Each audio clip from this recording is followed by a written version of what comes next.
사도행전 5장 38절에서 42절까지 말씀으로 믿음의 열정을 회복하라, 이러한 제목으로 은혜를 나누도록 하겠습니다. 우리 같이 한번 해보겠습니다. 믿음의 열정을 회복하라. 믿음의 열정을 회복하라. 네. 여러분, 우리는 왜 믿음의 열정을 회복해야 할까요? 지금 우리는 지난 3년간 전염병 코로나19로 지나면서 이전에 겪어보지 못했던 현실을 경험했습니다. 그리고 이전부터 있어왔던 지금 우리 현실에 나타난 부정적인 현상들이 더 심화되었다는 것입니다. 그것은 모든 사회 전반에 이기주의, 그리고 만문제일주의, 세속주의, 쾌락주의 등이 상상할 수 없을 정도로 확산되었습니다. 요즘 방송, 신문, 미디어 매체를 통해서 젊은 청년들의 직업의식과 관련해서 조사한 결과 젊은 청년들이 20대 취직에서 40대 은퇴를 계획한다는 것입니다. 은퇴 후에 그동안 마련한 은퇴 자금으로 여행이나 여가를 즐기면서 편안한 삶을 살겠다고 합니다. 그저 안락한 삶이 목표입니다. 염려스러운 것은 특히 우리 사회가 그 어느 시대보다도 마약, 살인, 간음, 학교 폭력, 타인을 향한 비방 및 욕설 등 극단적 폭력성을 드러내고 있다는 것입니다. 여기 바탕에 흐르는 생각과 의식은 자기 중심적 사고가 우선하고 있어요. 여러분, 우리 그리스도인들도 하나님 말씀과 기도로 일상을 살아가야 하는데 세상과 영합을 했습니다. 그래서 그 결과 우리의 믿음의 열정이 식어진 것입니다. 그러면 우리는 어떻게 믿음의 열정을 회복할 것인가? 라는 그러한 질문을 심각한 자기 통찰을 통해서 알아봐야 되는 것입니다. 오늘 본문은 성령 강림 사건이 있은 후 사도들은 성령 충만하여 놀라운 변화를 가져왔고 세상의 힘과 권력에 굴하지 않고 오직 믿음의 열정으로 예수님을 전했다는 내용입니다. 그때 초대교회 사도들과 제자들이 날마다 성전에 모여서 기도하고 그리고 말씀을 듣고 나가서 복음을 전했습니다. 이때 하나님의 표적들이 많이 나타났어요. 그런데 어느덧 타성이 젖어서 교회가 타락하고 그리고 회개하고 그래서 다시 교회가 붕괴되고 이러한 역사가 일어났던 것입니다. 오늘 본문을 중심으로 믿음의 열정을 회복하라는 제목의 말씀을 묵상하도록 하겠습니다. 먼저 믿음의 열정을 회복하려면 예배의 열정을 회복해야 합니다. 38절 39절 우리 같이 한번 보겠습니다. 이제 내가 너에게 말하노니 이 사람들을 상관하지 말고 버려두라. 이 사상과 이 소행이 사람으로부터 났으면 무너질 것이요 만일 하나님께로 났으면 너희가 그들을 무너뜨릴 수 없겠고 도리어 하나님을 대적하는 자가 될까 하노라 하니. 성령 강림 사건 이후 사도들이 모여서 떡을 떼고 그리고 물건을 서로 통용하고 날마다 모이기를 힘쓰고 흩어지면 전도했습니다. 여기 사도들과 제자들은 자기들을 박해하고 핍박하는 로마 제국과 유대교 지도자들과 백성들을 대상으로 예수 그리스도의 복음을 이같이 전했습니다. 너희가 죄인하고 모함에서 십자가에 못 박힌 예수 그리스도를 우리 조상의 하나님이 3일 만에 다시 살리셨다. 3일 만에 다시 살리셨다. 그리고 그를 세상의 구주가 되게 하셨다. 오늘 우리가 이 일의 증인이다. 이렇게 복음을 전했습니다. 그리고 사도들은 가는 곳곳마다 예수 그리스도 이름으로 병자들을 고쳤습니다. 그러자 일본 유대교 지도자들은 공의 앞에 사도들을 붙잡아서 때리고 감옥에 넣고 결국 재판에 회부해서 사형시키려고 합니다. 이때 당대 석학 백성들로부터 존경받는 가말리엘이 교회 공회 중에서 일어나서 사도들을 밖에 나가게 하고 이렇게 말합니다. 35절에 보시면 이스라엘 사람들아 너희가 이 사람들에 대하여 어떻게 하려는지 조심하라. 여기서 이스라엘 사람들아라는 것은 너희가 이스라엘 백성이라면 자신의 감정이나 유익에 따라서 행하는 자가 아니라 먼저 하나님의 뜻이 무엇인지 구하는 그러한 사람이 되어야 된다는 말을 함축하고 있습니다. 또 이어서 말합니다. 만약 여기 사도들이 복음을 전하고 예수의 이름을 높이는 것이 사람에게 나왔으면 망할 것이다. 마치 이전에 자칭 메시아라고 했던 드다나 갈릴리에서 나타났던 유다가 일시에 사람들을 일으켰으나 그들이 죽자 얼마 못 가서 그들은 다 무너졌듯이 사람들로부터 났으면 곧 망할 것이다.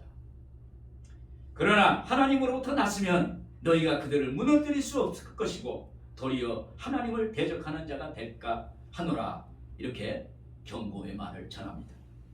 이것은 바리새파의 지도자인 가말리엘이 이런 위기 상황에 있어도 하나님의 뜻을 무엇인지 구했다는 것은 참 놀라운 일이에요. 또 유대교 석학 가말리엘이 이렇게 중재하는 것은 사도들의 목숨을 건지는 결과를 가져왔습니다. 엄밀하게 보면 사도들의 편을 들어준 거예요. 어떻게 이런 반응을 할 수 있었을까요? 그 당시 사도들이 성령 받고 초력교회가 세워지고 사도들과 제자들이 시간마다 모여서 떡을 떼고 말씀을 나누고 하나님께 예배를 드렸습니다. 사도행전 2장에서 5장까지 보면은 뜨겁게 이런 형태로 예배를 계속 드렸어요. 그러자 이런 사도들의 소문이 당대 학자인 가말리엘에게까지도 들어갔을 것입니다. 그래서 가말리엘은 기독교인들이 예배를 간절히 드리고 그리고 하나님께 영광을 돌린다는 소식을 듣고 나름 이해하고 동의하고 감동했을 것입니다. 여러분, 우리가 예배를 드릴 때 하나님의 은혜가 임하여 할렐루야.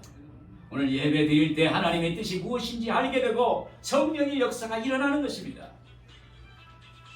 이것은 성령의 역사로 가말리엘의 마음을 감동시킨 거예요. 가말리엘의 마음을 주장한 것입니다. 그래서 원수가 친구가 된 것입니다. 여러분, 예배 드릴 때 하나님의 뜻을 알 수가 있어요. 예배 드릴 때 하나님 만납니다. 예배 드릴 때 하나님 음성 듣습니다. 예배 드릴 때 문제 응답 받습니다. 예배 드릴 때 치료 받습니다. 예배 드릴 때 기적이 일어나는 거예요.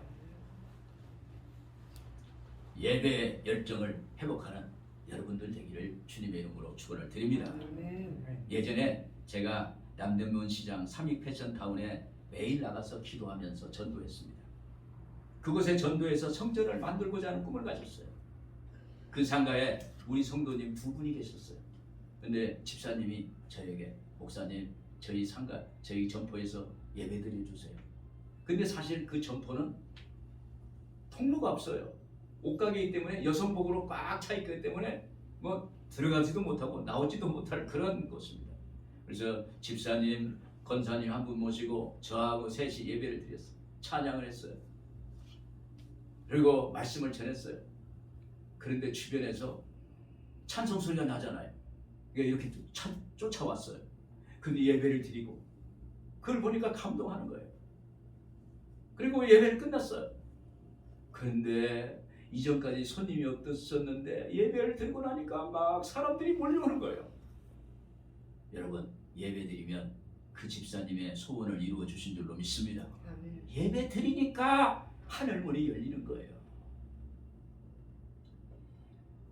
이렇게 예배의 감격이 회복되니까 그 예배가 감동이 돼서 전염이 됐어요. 그래서 우리 집사님, 다른 집사님 한 분이 또 자기 집에 오라는 거예요. 그래서 자기 집에서 또 그 집사님하고 또 이 집사님하고 또 권사님하고 이렇게 넷이 또 예배를 드렸어요. 또 예배를 드리니까 또 변화가 와요. 여러분, 저는 남대문 상가에 가서 그런 기적을 많이 체험했어요. 예배 드리면 기도하면 그 가정의 소원이 이루어져요. 할렐루야. 그런 걸 제가 봤어요. 그래서 다른 또 예배를 드리고 나니까 옆에 있는 다른 교회 다니는 그 집사님도 목사님 저는 타교인이지만 한 번만 예배 드려주세요. 그래서 어쩔 수 없이 목사가 마음이 약하잖아요. 그래서 예배를 또 드려줬어요. 그랬더니 또 하나님의 역사. 그렇게 전염이 돼요. 예배의 감격이 회복되니까 전염이 되고 그러니까 그들이 그러는 거예요. 목사님 일주일에 한 번은 층층마다 한 번씩 모여서 예배드리면 좋겠습니다. 그래서 먼저 화요일은 7층, 8층은 7층 계단에서, 수요일은 3층, 4층에서, 목요일은 5층, 6층에서, 금요일은 지하 1층에서 3층 지하 계단에서 예배를 드렸어요. 그래가지고 그 한 해에 150점포 놀라지도 않으시네. 150점포 한 해 1년에 짜투리 시간에 가서 예배드리고 전도하고 축복기도 해줬더니 한 해 150점포 이상이 모여서 층층마다 예배를 드렸어요. 그리고 나서 성전을 상가 안에 삼익 패션 타운 저 12층 그 안에 성전을 만들었어요. 성전을 만들어서 하나님께 영광을 돌린 적이 있습니다. 여러분, 이렇게 그들이 예배가 회복되니까 그들이 얼굴이 달라집니다. 삶의 모습이 달라집니다. 그리고 그들이 무엇이든 하든지 성공하게 되고 무엇을 해도 복을 받게 되고 삶이 활력에 찾게 되고 그래서 나가서 그들도 전도하고 하나님께 영광을 돌리게 된 것입니다. 여러분, 예배는 반드시 즐거울 때만이 아니라 슬플 때도 억지로라도 드려야 되는 거예요.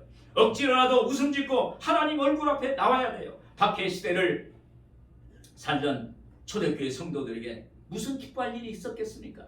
그러나 그들이 예배 드릴 때 기쁨으로 예배를 드렸어요. 온 정성을 들여서 예배를 드렸어요. 하나님께 찬양을 하면서 드렸어요.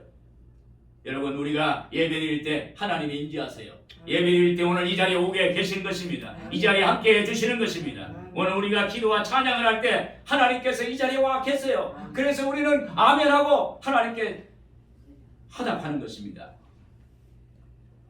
그래서 예배 드리면 우리에게 하나님 말씀하세요. 하나님이 우리에게 살포시 오셔서 우리를 터치해 주세요. 그때 우리는 하나님 앞에 아멘하는 것입니다. 여러분, 예배 드리면 하나님의 뜻을 알게 돼요. 냉랭했던 믿음이 뜨거워집니다. 믿음이 열정이 회복되는 것입니다. 이때 우리는 믿음으로 세상을 이기는 역사가 나타나는 거예요. 세상을 이기고 극복하고 하나님께 영광을 올리고 그리고 하나님이 주시는 그 축복을 누리는 그러한 삶을 살게 되는 것입니다. 오늘 여러분들에게도 믿음의 그 예배의 열정을 회복하는 여러분들 되기를 주 이름으로 축원을 드립니다. 그리고 믿음의 열정을 회복하려면 하나님과 만남의 열정을 회복해야 합니다. 사도들은 그 이름을 위하여 능욕받는 일에 합당한 자로 여기심을 기뻐하면서 공의 앞을 떠나니라. 여러분, 왜 사도들은 예수의 이름을 위하여 능욕받는 일에 합당한 자로 여기면서 기뻐할까요?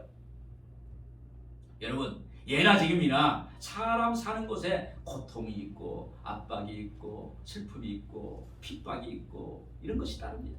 능욕이 따릅니다. 또 시험 들어서 상처받습니다. 그런데 사도들은 그것을 기뻐하고 당연히 여겼습니다. 왜 그랬을까요? 우리는 세상 사람들과 다르기 때문입니다. 여러분, 우리는 세상 사람들과 구별되고 성별된 사람이기 때문입니다. 그리고 우리는 예수님께 속한 권속이요 하나님께 속한 가족이기 때문입니다. 그래서 우리는 오직 예수 이름을 높이고 찬양하는 것입니다. 여러분, 예수님을 닮고 예수님을 따라 살고 예수님을 위해서 사는 그러한 사람이라는 사실을 믿기를 주의 이름으로 축원을 드립니다. 그런데 여기 사도들은 이런 능욕받는 것에 합당하게 여기고 기뻐하는 것은 어디서 이런 힘과 용기가 생겼을까요? 여러분, 하나님의 만남의 경험이 있기 때문입니다. 하나님을 만났기 때문에. 여러분, 하나님 만나면 내 안에 부정적이고 소극적이고 열등감으로 차있던 것들이 그것이 변화돼서 적극적이고 능동적이고 창조적이고 생산적인 그런 믿음의 사람으로 변화돼요. 오늘 여러분, 믿음이 우리 안에 들어오면, 내 안에 들어오면 세상적인 것들이 다 염려, 근심, 걱정이 다 물러가고 하나님의 능력으로 채워질 줄로 믿습니다. 그래서 우리는 예수님을 영접할 때 하나님을 만나는 경험을 합니다. 대개 예배를 드리면서 말씀을 듣는 중에 하나님의 음성을 듣고 하나님을 만납니다. 또 기도하다가 환상 가운데 그리고 하나님의 음성을 듣기도 하고 그리고 하나님과 만남의 접촉점을 갖습니다. 성경 말씀을 읽고 묵상하다가 하나님의 말씀이 내 개인으로 계시로 다가와서 레마로 다가와서 확신이 오고 그리고 음성으로 오셔서 만남을 갖는 경우도 있습니다. 또 어떤 분은 찬양 중에 하나님의 임재를 경험하는 그러한 경우도 있습니다. 여러분, 하나님 만나면 신비한 역사가 나타나고 세상에서 알지 못하는 신비한 그러한 은혜가 임하고 신비한 일이 생기고 신비한 기적이 일어나고 신비한 만남이 생기고 그러한 역사가 있게 될 줄로 믿습니다. 그래서 하나님 만나는 것은 사람의 얼굴이 다 다르듯이 하나님과의 만남의 접촉점이 다 다릅니다. 이런 개인적이고 인격적인 만남의 사건이 있어야 구원의 감격과 기쁨을 얻고 나는 하나님의 자녀라는 것, 그리스도인의 정체성을 갖게 되는 것입니다. 오늘 여러분 하나님의 자녀가 된 걸 감사하기를 주 이름으로 축원을 드립니다. 그리스도인의 정체성을 갖기를 주 이름으로 축원을 드립니다. 그 결과 사도들은 능력받는 것에 합당한 자로 여기고 기쁘게 여겼다는 거예요. 하나님과의 만남을 있기를 바랍니다. 하나님과의 만남을 회복되기를 주 이름으로 축원을 드립니다. 또한 하나님과 만남의 열정을 회복하는 것은 내면의 상처를 주님의 사랑으로 치유받고 세움을 받는 거예요. 여러분, 예수님의 제자 베드로에게 가장 깊은 상처가 있었어요.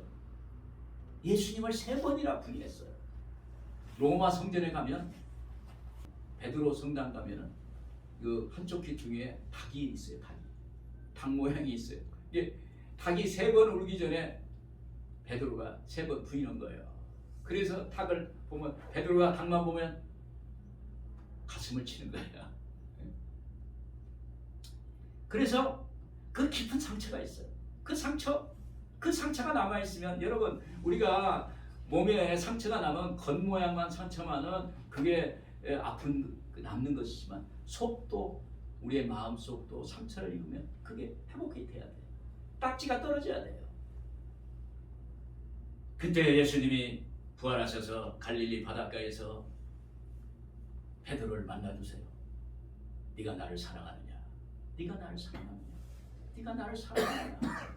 그러면서 난 너를 사랑해. 난 너를 사랑해. 난 너를 사랑해. 그 말씀 한마디 한마디가 그의 가슴에 박히면서 상처받던 상처에 그 마음속에 흘리는 그 눈물이 다 씻겨지고 거기서 싸매지고 치유되는 역사가 나타나게 되는 것입니다. 할렐루야.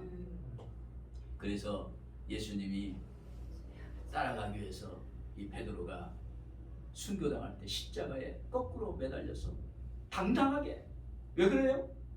그 안에 하나님의 사랑이 있기 때문에, 하나님의 자기를 인정해줬기 때문에. 여러분, 사람이 사람을 인정해줘도 목숨을 바쳐요. 제가 예전에 이 사역을 하면서 누군가 인정받으면 그냥 너무 감사한 거예요. 그렇듯이 이 베드로가 주님의 사랑을 너무 받았어. 감격했어. 주를 위해 충성하고 주를 위해 헌신하고 주를 위해 죽겠다고 이런 고백을 하게 되는 것입니다. 여러분, 예수님의 십자가 사랑, 끝없는 그 하나님의 사랑이 누구도 치유할 수 없는 고통과 아픔의 상처를 하나님이 치유해 주신 것입니다. 그 상처의 치유의 흔적이 주님이 우리를 사랑하신다는 확신의 표식이 되는 거예요. 오늘 여러분들 하나님이 사랑하신다는 확신의 표식이 여러분의 심령 속에 있기를 주님의 이름으로 축원을 드립니다. 그러자 그들은 로마 제국과 기득권자 유대교 지도자를 향해서 어떤 박해도 능욕에도 굴하지 않았습니다. 여러분, 우리는 어떻습니까? 저는 예전에 세상과 제도 앞에서 타협하고 그리고 자기 합리화를 했던 적이 있어.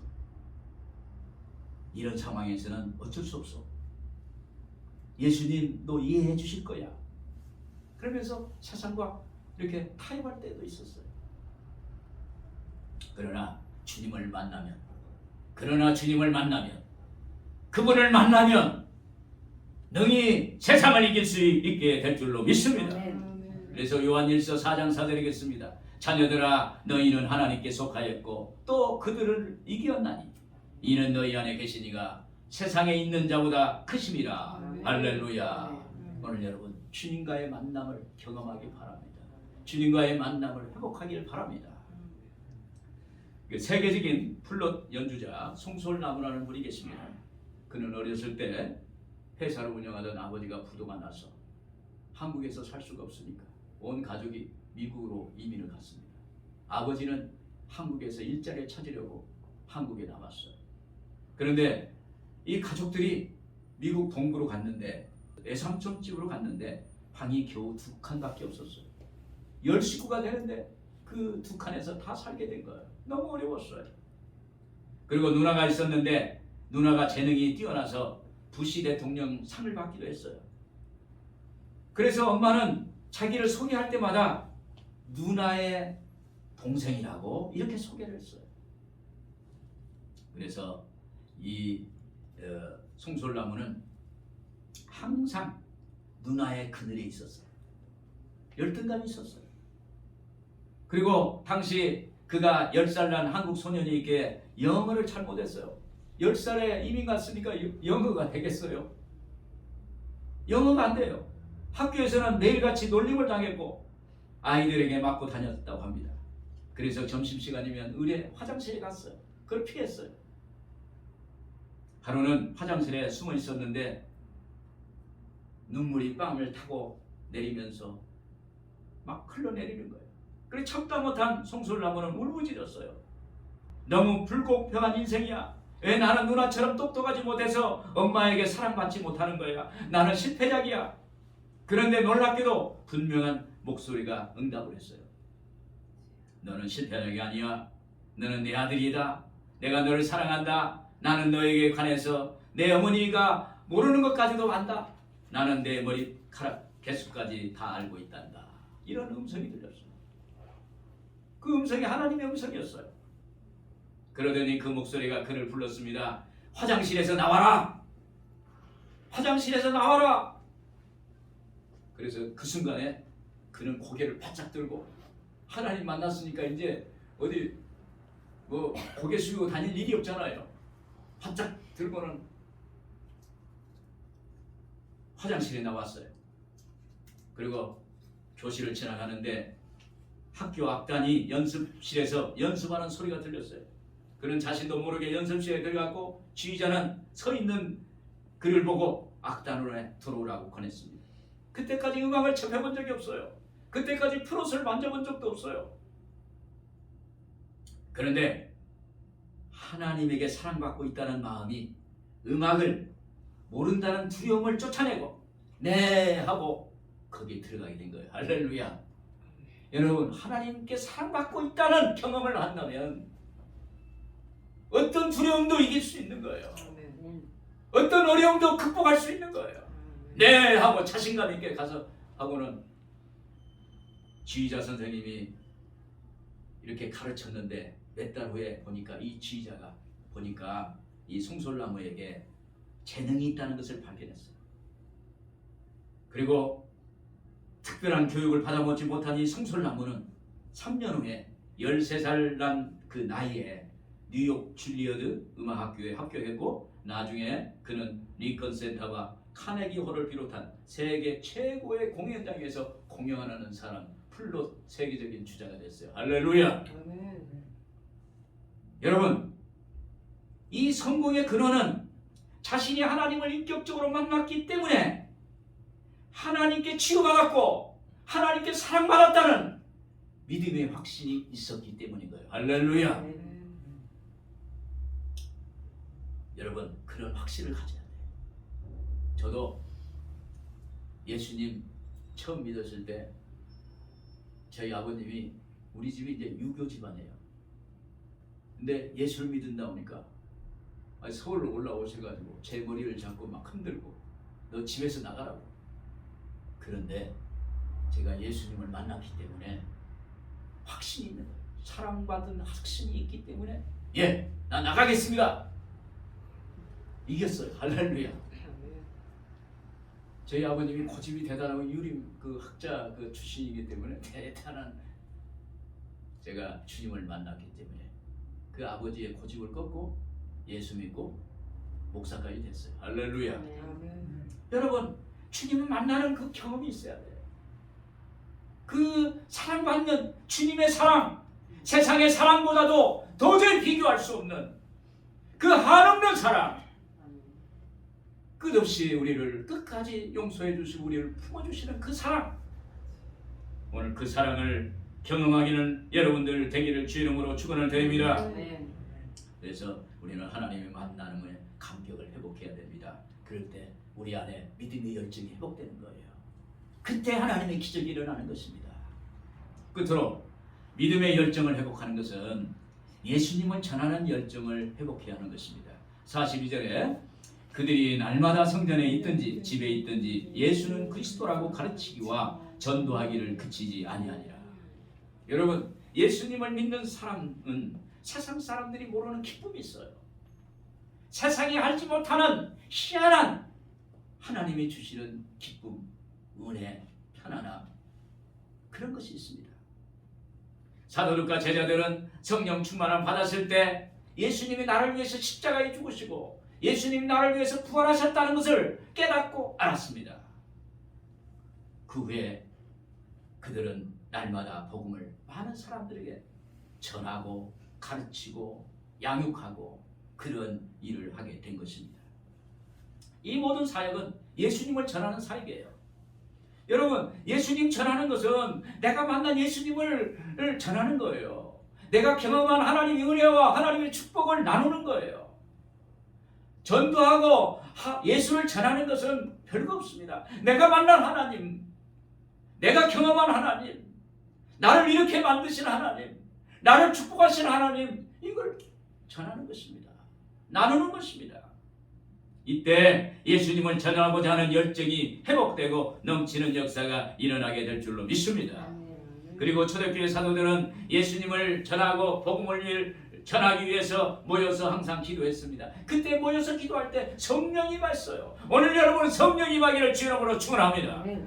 사도행전 1장 8절에 오직 성령이 너희에게 임하시면 너희가 권능을 받고 예루살렘과 온 유대와 사마리아 땅 끝까지 이르러 내 증인이 되리라 하시니라.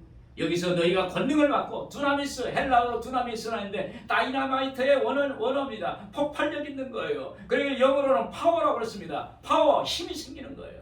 오늘 내면의 힘이 생기는 거예요. 로마서 8장 26절에 이와 같이 성령도 우리 연약함을 도우시나니 우리는 마땅히 기도할 바를 알지 못하나 오직 성령이 말할 수 없는 탄식으로 우리를 위하여 친히 간구하시느니라. 여러분, 성령의 역사는 날마다 일어나야 하는 것입니다. 그러기 위해서는 날마다 예수를 전하고 가르치고 양육해야 되는 겁니다. 이때 예수님을 전하는 열정이 넘치게 되는 역사가 나타나게 된 것입니다. 그리고 믿음의 열정이 생기는 거예요. 여러분, 행할 때 기적이 일어나는 거예요. 집에 가만히 있으면 안 돼요. 나가서 전해야 되는 거예요. 예수를 전하는 것입니다. 내가 경험한 예수를 말하는 것입니다. 내가 경험한 하나님의 은혜와 축복을 나눠야 되는 거예요. 그때 하나님의 역사가 나타나요. 성령이 나타나는 것입니다. 성령의 기적이 일어나는 거예요. 사도행전 19장에 사도 바울이 에베소 지방에 갔을 때 교인들에게 너희가 믿을 때 성령을 받았느냐 이렇게 물어봅니다. 그때 그들은 아니라 우리는 성령 계심도 듣지도 못했다. 그때 바울 사도가 그들에게 안수할 때 12사람이 성령 받는 역사가 나타납니다. 두란노 서원에서 2년 반 동안 그들에게 말씀을 전했습니다. 그때 비로소 유대인이나 헬라인이나 다 주의 말씀을 듣더라고 기록되어 있습니다. 그때 하나님이 바울의 손으로 희한한 능력을 행했다고 그랬습니다. 놀라운 기적을 행했다고 그랬습니다. 여러분, 말씀이 전해지고 예수를 전하고 가르치고 양육하고 그때 거기에 하나님의 역사가 나타나는 거예요. 바울의 손이 바울의 의지로 손이 간 것이 아니라 하나님이 성령이 바울의 손을 가지고 역사했다는 거예요. 그때 그 손이 간 곳에 병자가 낫고 귀신이 쫓아나고 저주가 물러가고 그런 역사가 일어나게 된 것입니다. 그리고 바울의 그림자가 병자에 덮여도 고침받고 바울의 몸에서 나온 손수건이나 앞치관을 가져다가 병자에게 얹으면 병이 낫고 귀신이 떠나가는 놀라운 역사가 있게 된 것입니다. 이것은 성령의 역사예요. 예수를 전하니까 성령의 역사가 나타나는 거예요. 바울 사도가 예수님을 전하고자 하는 열정이 넘치니까 예수님의 말씀을 전하되고 가르치게 되니까 그들에게 믿음이 생기는 것입니다. 로마서 10장 17절에 그렇습니다. 믿음은 들음에서 나며 들음은 그리스도의 말씀으로 말미암느니라 그랬습니다. 여러분, 우리가 복음을 읽고 들으면 반드시 믿음의 역사가 나타나요. 말씀을 들을 때 영적 성장을 가져오고 성령의 역사가 나타납니다. 희한한 역사가 일으키게 됩니다. 여러분, 육적으로 우리가 밥을 3끼를 먹잖아요. 영적으로도 우리가 시간을 정해놓고 하나님 말씀을 읽고 듣고 그리고 말씀대로 행하면 하나님의 역사가 나타납니다. 아멘. 예수님을 전하는 열정이 생기는 거예요. 유기성 목사님의 하나님의 기쁨을 위하여 살자라는 책에서 이 목사님이 한 달간 안식월을 지내는데 어떻게 보낼까 생각하다가 프랑크 루방 목사님의 글을 읽게 되었어요. 그 프랑크 루방 목사님이 오직 하나님만 바라보는 훈련을 했다는 거예요. 그래서 이 목사님도 오직 하나님만 바라보는 훈련을 좀 해야겠다, 그런 생각을 갖고 그동안 계획했던 모든 것을 내려놓고 오직 주님만 바라보며 한 달을 살았답니다. 목사님, 내가 아침에 일어나서 주님, 오늘 하루는 뭘 할까요? 그러니까 하나님 음성이 들렸을 거 아니에요. 기도하고 할 일이 없으면 다시 물어봤어요. 주님, 지금 시간에 뭐 할까요? 주님, 뭐 하기를 기뻐하세요? 뭘 하면 주님이 기뻐하실까요? 이렇게 물어봤어요. 그리고 주일이 되면 주님, 오늘은 어느 교회를 가야 하나요? 목사가 교회를 가서 설교 듣는다는 게 참 어렵거든요. 남의 교회를 간다는 게. 그런데 하나님께 물어봤어요. 어느 교회 가서 예배를 드려야 하나요? 이렇게 물으면서 매일 저녁에 일기를 쓰면서 한 달을 지냈답니다. 그렇게 한 달을 지내고 교회를 돌아왔을 때 목사님 안에 변화가 깨달아졌어요. 주님이 내 안에 계신다는 확실한 믿음이 왔어요. 여러분, 믿으려고 애를 쓰는 것과 믿어지는 그 확신이 왔다는 것은 엄청난 차이가 있어요. 믿으려고 애를 쓰는 것과 믿어지는 것과는 차이가 있어요. 그러자 목사님의 생각과 말과 행동이 달라졌다는 것입니다.